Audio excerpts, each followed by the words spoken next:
It feels like wherever you turn to nowadays, someone is accusing someone else of hating. In order to get a better idea of what this is all about, we need to look at the history of haters, and that takes us to a much simpler time, the mid-1990s. Notorious B.I.G. wasn't the first person to use the phrase Playa Hater, but he often gets credited for bringing the term mainstream. For the rest of the decade, its meaning and usage was pretty straightforward. Back then, a Playa Hater was just someone who disliked another person who was clearly more successful than they were. The justification for the hate always came back to that other person having more than they did and was just a totally irrational train of thought. As the legendary Silky Johnson would say during the Playa Haters ball sketch on Chappelle's Show, "First off, I would like to thank God Almighty for giving everybody so much and me so little." That sketch was interesting because it introduced hating as a more general endeavor. When the Playa Haters are just riffing on celebrities, it perhaps opened up a Pandora's box which would eventually lead to the bastardization of the phrase. But let's not get too far ahead of ourselves. Anyway, during the noughties, the phrase Playa Hater would eventually just be shortened to hater. There was also an uptick in its usage during the decade, but it still really wasn't a major thing. In fact, snitching was the more prominent concern up until about, say, 2009. That happens to be the year the song Hi Hater was released by Mano. And no, History of Haters is complete without mentioning this song because it's probably the tipping point for the use of the phrase. It went from simply existing to becoming a rallying cry for idiots, morons, scammers, and just people looking to inflame tribalism. However, we need to understand the track to understand why that is. Mano sucks, the song Hi Haters sucks. This was unequivocally one of the worst jams of the week on MTV Jams. It was an instant channel changer. But if you claimed the song was bad or the MC was bad, you were being a hater. Despite having a degree in philosophy, I'm not really a big philosophy guy. But it has to be said, the logic in that statement is absurd to the millionth degree. Seriously, let's take a look at all of the logical fallacies being committed here. And to do that, let's look at what the premise is. Premise 1. Mano says people that don't like him are haters. Premise 2. I don't like Mano. So the conclusion is therefore I am a hater. Firstly, the argument is inherently circular. Secondly, it's ad hominem. Anyone who doesn't like Mano is simply dismissed as being a hater. That's a personal attack that bears no relevance to the point being made.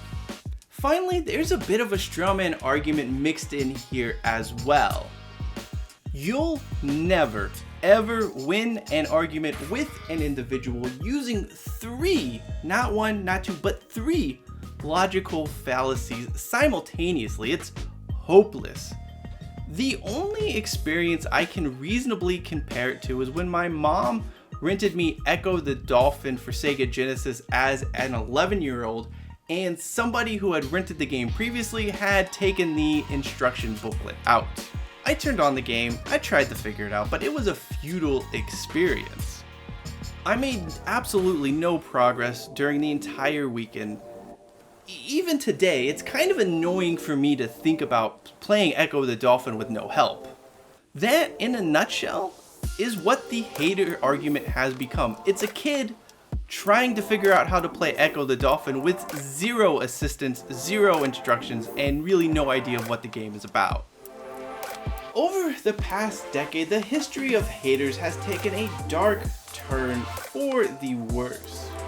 The term hater these days is nothing more than a crutch for the overly sensitive and a tool for scammers to manipulate other people. Let's explore some examples of others using the logical fallacies of hater to deflect from the truth.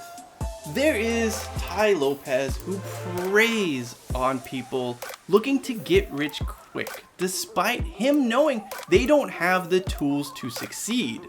Dude calls out anyone questioning his methodology as a hater, despite the fact on his own website it says his system doesn't work. We've covered this nonsense in the past, and if you go to the link in the upper right hand corner of the video, you can learn about just how shitty of a person Tai Lopez is. But it's not just Lopez. Have you ever noticed how anyone selling a really crappy product or pandering to the lowest common denominator tries to get their followers to buy into the concept of outsiders being haters? Moving on to the world of sports, Russell Westbrook really loves to dismiss his critics as haters. Sure, the guard averages a triple-double during the regular season. However, he has done absolutely nothing in the playoffs since Kevin Durant left Oklahoma City all those years ago. As opposed to elevating his game by, becoming a better shooter, he simply lashes out at anyone who dares criticize him for his poor shooting. A very special shout out to conservatives who have also mastered this technique. Now, they have swapped out the phrase haters and replaced it with socialist and fascist, but it's the same tried and tested formula at work. If someone is calling another person or persons a hater, it usually means their position is so untenable and so indefensible that it's the only move they have left to maintain the false reality they have created. That's ridiculous that they are in the wrong by doing that. It's okay to offer up criticism. It is also okay to not like something if you have a valid reason for doing so. Calling out Tai Lopez for scamming people or Russell Westbrook for shooting poorly doesn't make you a hater. In fact, it's perfectly reasonable. The entire concept of playa hating was steeped in unreasonable hatred. Folks hated on Biggie because he was fat and he was ugly, but he got the girls and he got the money. Hating on him for that, it's not cool. Like, if you're going to hate or dislike something, have a valid reason for it. Unfortunately, this is a nuanced concept, and we live in a time that is very decidedly unnuanced. People love to talk the talk, but no one can be bothered to walk the walk. It's far easier to dismiss criticism or someone not liking you as haterism than it is to actually address what that other person is saying.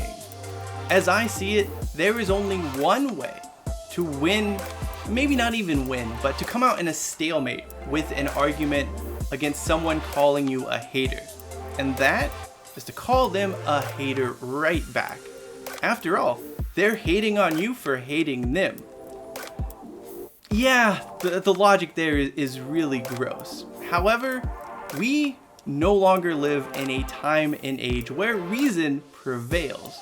So, as Michael Scott is fond to say, just seems awfully mean.